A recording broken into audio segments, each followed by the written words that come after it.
Vietnam শক্তিশালী, বাংলাদেশ লড়াই জমাতে পারবে কি? একাদশে হামজা চৌধুরী, কাবরেরার কৌশল কাজে আসলো না। ১০ মিনিটের মাঝেই গোল হজম করল বাংলা।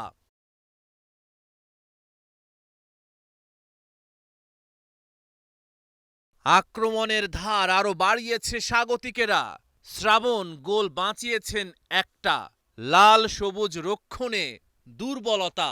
১৮তম মিনিটে ব্যবধান দ্বিগুণ করল ভিয়েতনাম।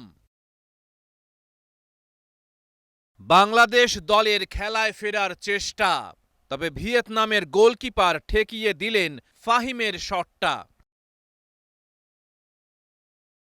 প্রত্যাশা পূরণ করতে পারেননি হামজা সমিতরা।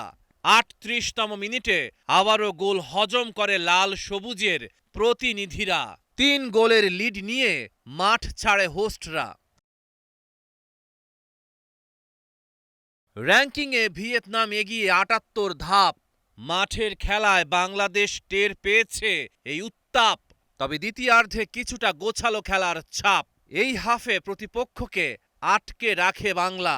হামজার দুরন্ত চেষ্টা, তবে বাংলাদেশ পায়নি জালের দেখা।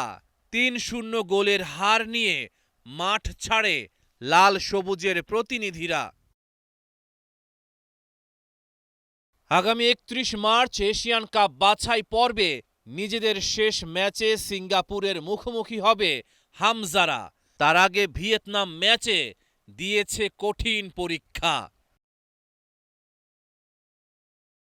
এশিয়ান কাপের মূল পর্বে খেলার সুযোগ আগেই শেষ।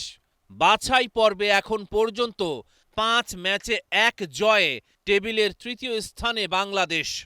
২ হার ২ ড্র, সব মিলিয়ে বাংলাদেশের point ৫। Rahman pair, star news.